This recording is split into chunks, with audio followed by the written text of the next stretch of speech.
നബി സല്ലല്ലാഹു അലൈഹി വസല്ലം ഒരിക്കൽ പറഞ്ഞത്, മൻ യദ്മൻ ലി മാ ബൈന ലഹിയൈഹി വമാ ബൈന റിജ്ലൈഹി അദ്മൻ ലഹുൽ ജന്ന എന്നാണ്. രണ്ട് താടിയെല്ലുകൾക്കിടയിലുള്ള നാവിനെയും രണ്ട് കാലുകൾക്കിടയിലുള്ള ലൈംഗികാവയവങ്ങളുടെയും വിഷയത്തിൽ ആരാണോ ഗ്യാരണ്ടി നൽകുന്നത് അവന് സ്വർഗം ഗ്യാരണ്ടി എന്നാണ് പ്രവാചകൻ സല്ലല്ലാഹു അലൈഹി വസല്ലം പറഞ്ഞത്.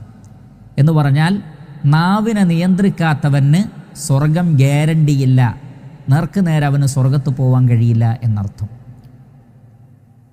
അതുകൊണ്ടാണ് പ്രവാചകൻ സല്ലല്ലാഹു അലൈഹി വസല്ലം പറഞ്ഞത്, മൻ കാന യുഅ്മിനു ബില്ലാഹി വൽ യൗമിൽ ആഖിരി ഫൽയഖുൽ ഖൈറൻ ഔ ലിയസ്മുത്. അള്ളാഹുവിലും പരലോകത്തിലും വിശ്വസിക്കുന്ന ആളുകൾ ഖൈറ് മാത്രം പറയട്ടെ, അല്ലെങ്കിൽ ഔ ലിയസ്മുത്, അവർ മിണ്ടാതിരിക്കട്ടെ. നല്ലത് പറയാവൂ, അല്ലെങ്കിൽ മിണ്ടാതിരിക്കണം.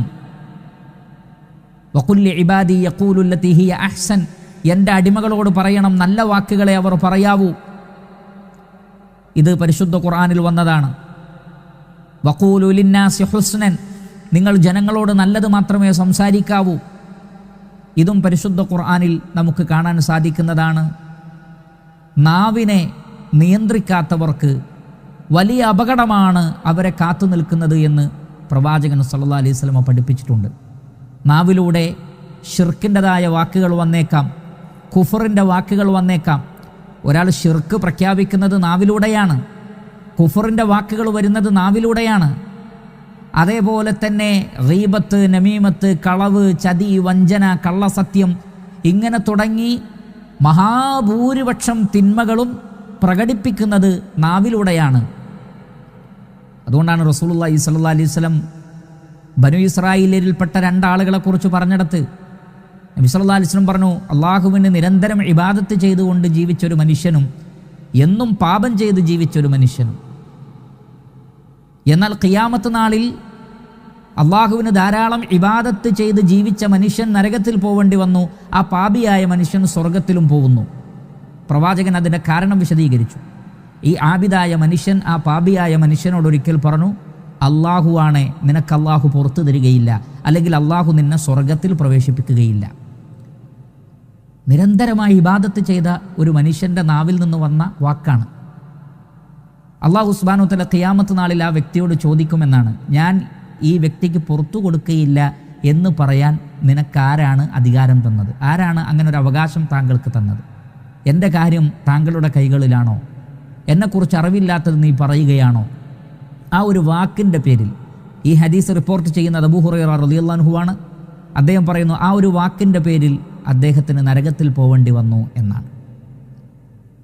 അപ്പോൾ മനുഷ്യൻ, നബി സല്ലല്ലാഹു അലൈഹി വസല്ലം പറഞ്ഞു, ഇന്നൽ അബ്ദ ലയതകല്ലമു ബികലിമ ലാ യുൽഖി ലഹാ ബാലൻ.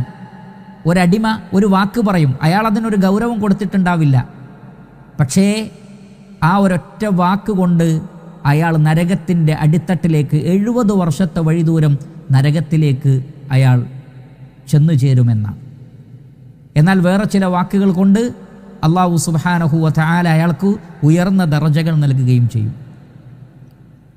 അപ്പോൾ ഏറ്റവും നല്ല കാര്യങ്ങൾക്ക് വേണ്ടി ഉപയോഗപ്പെടുത്താനും നാവിനെ കൊണ്ട് സാധിക്കും. തക്ബീറുകൾ, തഹ്മീദുകൾ, തഹ്ലീലുകൾ, അദ്കാറുകൾ, ദുആകൾ, അള്ളാഹുവിൻ്റെ മാർഗത്തിലേക്കുള്ള ദഅവത്ത്, ആശ്വസിപ്പിക്കുന്ന വാക്കുകൾ, നന്മ കൽപ്പിക്കൽ, തിന്മ വിരോധിക്കൽ, പരിശുദ്ധ ഖുർആനിൻ്റെ പാരായണം, ഇങ്ങനെ തുടങ്ങി ഒരുപാട് കാര്യങ്ങൾ നാവ് കൊണ്ട് നല്ലത് ചെയ്യാനുണ്ട്.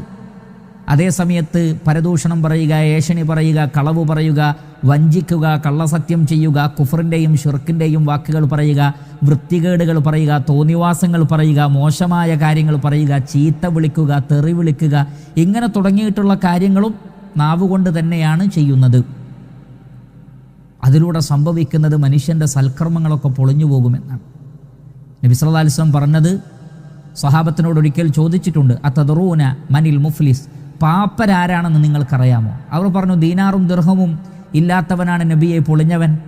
നബി സല്ലല്ലാഹു അലൈഹി വസല്ലം പറഞ്ഞു, അല്ല, ഖിയാമത്ത് നാളിൽ ചില ആളുകൾ വരും, ധാരാളം നോമ്പ് നോറ്റിട്ടുണ്ട്, സദഖ ചെയ്തിട്ടുണ്ട്, നമസ്കരിച്ചിട്ടുണ്ട്, എല്ലാ പുണ്യങ്ങളുമുണ്ട്, പക്ഷേ ചിലരെ ചീത്ത വിളിച്ചിട്ടുണ്ട്, ചിലരെ സംബന്ധിച്ച് മോശമായി പറഞ്ഞിട്ടുണ്ട്, ചിലരെ ഉപദ്രവിച്ചിട്ടുണ്ട്.